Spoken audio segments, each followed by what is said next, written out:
Assalamualaikum warahmatullahi ta'ala wabarakatuh. Alhamdulillahirabbil alamin, wassalatu wassalamu ala sayyidina Muhammadin sallallahu alaihi wasallam wa ala alihi washabihi ajma'in, amma ba'du. Kang kula hormati para sepuh, para alim, para ulama, khususipun Abayai Khazil Mustafid dan anak-anakku sekalian yang terselubung yang selalu dimuliakan oleh Allah. Alhamdulillah pada malam hari ini kita ditakdir oleh Allah masih bisa berkumpul di tempat yang barokah ini untuk tetap bersolawat ke baginda Nabi Muhammad Rasulullah SAW dan mengkaji kalam-kalam beliau dari kitab Ibanatul Ahkam ini. Semoga ini menjadi wasilah buat kita semuanya di tahun baru Islam ini, wasilah kita mendapatkan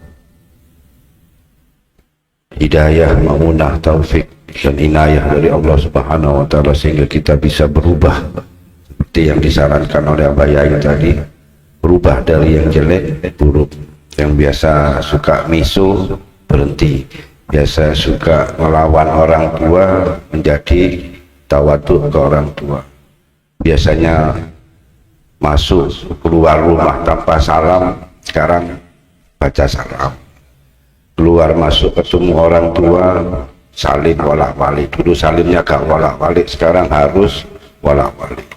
Dulu gak boso ke orang tua, monggo dibiasakan boso.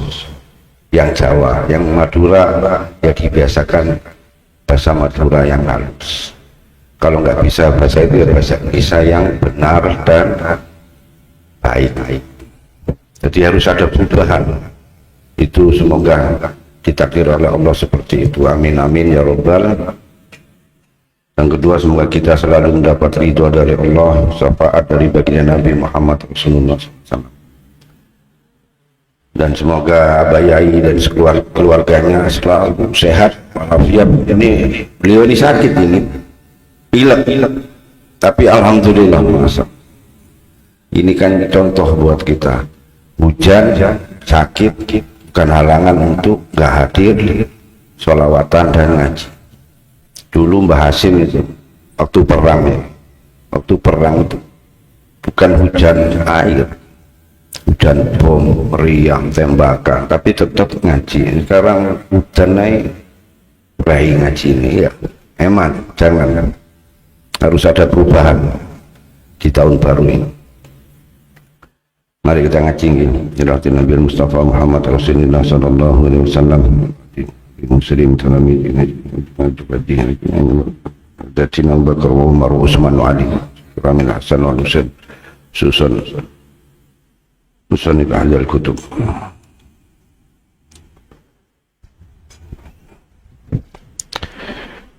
Jami sadatina jamain, jami masihina jamain, jami muallimina jamain, khususan ilal bakalani wa hadatu semua sesi masari majul muassis wa khadimi dahdatil ulama'i jami'in jami'an jami abaina wa ummahatina wa jamudadatin fatahati darwa wa nahum dan qamahrahiyatum ru'asahum wa farlana wa lahumul fatihah. Bismillahirrahmanirrahim. Bismillahirrahmanirrahim. Kini ya kana madin yang musannaf Bismillahirrahmanirrahim. Qala al-musannif rahimakumullah nafa'ana bi fi ulumi fid darain amin amin ya rabbal alamin. Hadis ke-57. An Sauban, saking sahabat Sauban radhiyallahu an, qala ngendika Sauban, ba'sa ngutus sinten Rasulullah sallallahu alaihi wasallam syariatan ing bala tentara, fa amara maka merintah sapa Rasul hum ing syariah ayam sahu yang toh membasuh mengusap ya, ayam sahu yang toh mengusap sapa syariah alal asaibi ing atase surban yakni al amaim. Yang kedua watasakhin dan khuf yakni al-khifaf, beberapa sepatu. Rawa meriwayatkan hadis sapa Ahmad, Imam Ahmad wa Abu Dawud dan Imam Abu Dawud wa sahhaha lan sahihkan ing Abu Dawud ing hadis sapa Hakim Imam Hakim. Jadi apa yang kita pahami dari hadis ke-57 ini bukan kalam beliau tapi apa? Amal beliau, pekerjaan.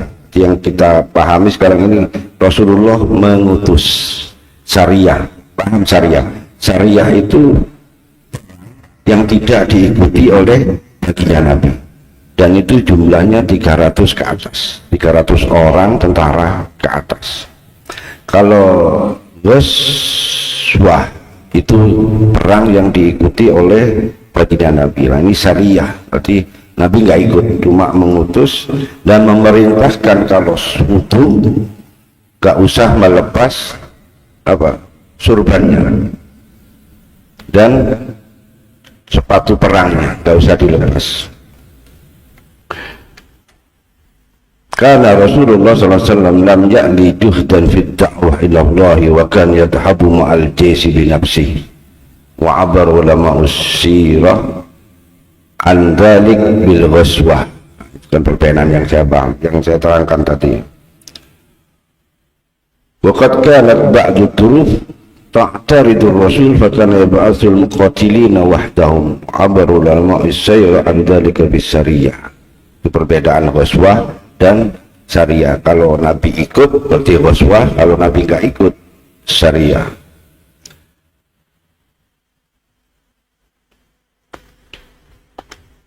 Fikih hadisnya yang dari hadis ini yaitu masru'iyatu ba'sus saraya lil jihad. Jadi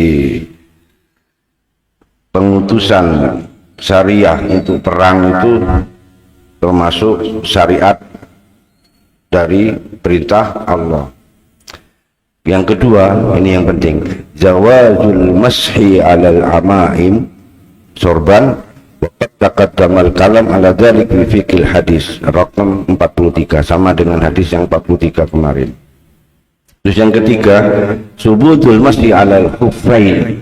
Tetap ya, kalau perang, Nabi mengutus perang itu memerintahkan supaya kalau wudhu jangan melepas surban, jangan melepas sepatu. Ini apa? Bentuk rukhsah Allah dan baginda Nabi Muhammad Rasulullah pada umatnya. Enak nggak Islam kan? Dan kemarin disebutkan hadis ke-56 itu waktunya ya, waktunya kalau perang, waktunya kalau musafir itu 7 hari. Kecuali jinabat wajib dilepas. Kalau urusan wudhu seperti kencing, tidur, terus beol nggak wajib dilepas. Kalau jinabat karena harus suci semuanya, berarti harus mandi, harus dilepas. Ada pertanyaan dari hadis ini?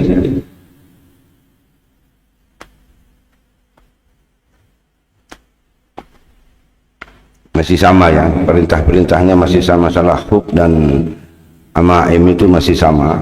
Ini juga syariat dari Allah Subhanahu wa Ta'ala yang perlu kita pahami. Kadang orang nggak paham.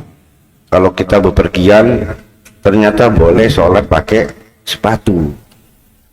Kalau orang Arab dulu kan sorbannya seperti di gitu, ke kepala gitu.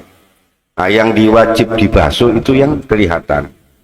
Yang nggak kelihatan ini kepala diusap saja, kepalanya diusap, di atasnya, bukan di sininya, di atasnya yang diusap. Terus sepatunya seperti kemarin yang nggak usah dilepas, sepatunya yang kanan, tangan kanan di depan, kanan kiri di sampingnya, jadi basuhnya gini seret. Berapa kali? Cukup 1 kali, jangan 3 kali, teles kabeh sepatu. Ya, itu perbedaannya. Paham ya? Kurang lebihnya mohon maaf. Semoga ini mendapat hidayah dari Allah Subhanahu wa Ta'ala. Amin amin ya rabbal alamin. Kurang lebihnya mohon maaf. Wallahul muwaffiq ila aqwamit. Assalamualaikum warahmatullahi taala wabarakatuh. Ya, tunggu. Jenengan mana? Tunggu.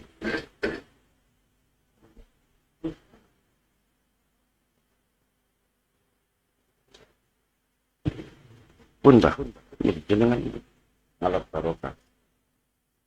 Bismillahirrahmanirrahim. Allahumma shalli wa sallim ala sayyidina Muhammad wa ala alihi wa sahbihi ajma'in. Alhamdulillahi rabbil alamin.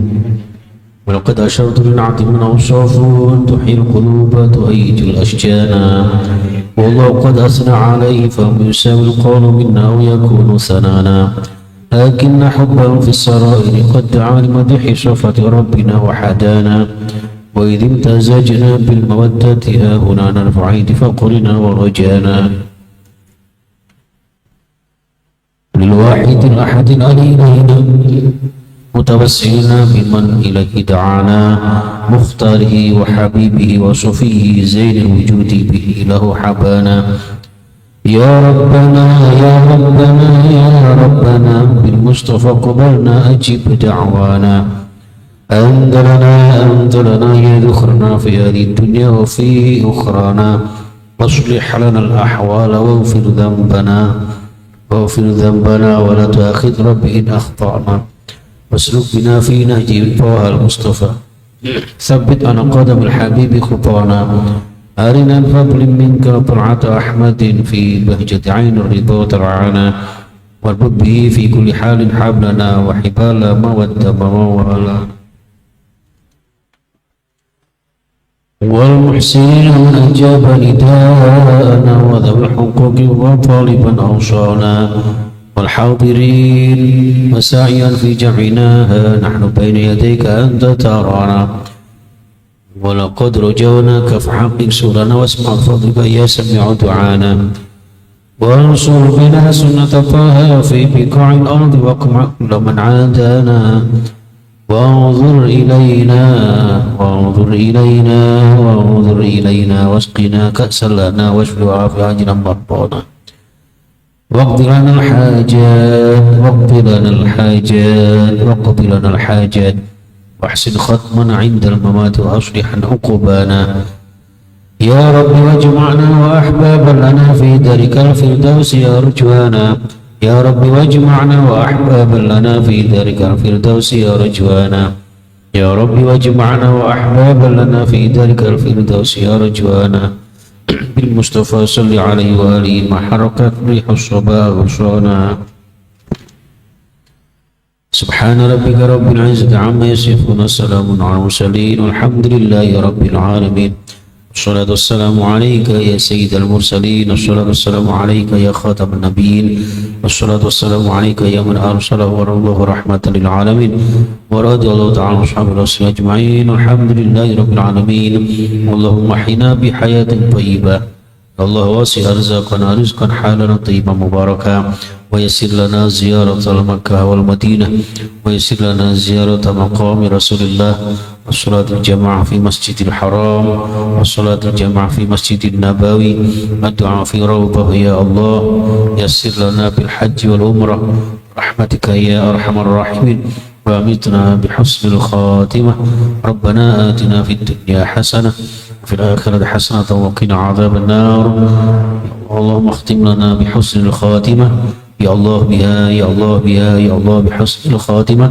يا الله بها يا الله بها يا الله بحسن الخاتمة يا الله بها يا الله بها يا الله بحسن الخاتمة الحمد لله رب العالمين الفاتحة.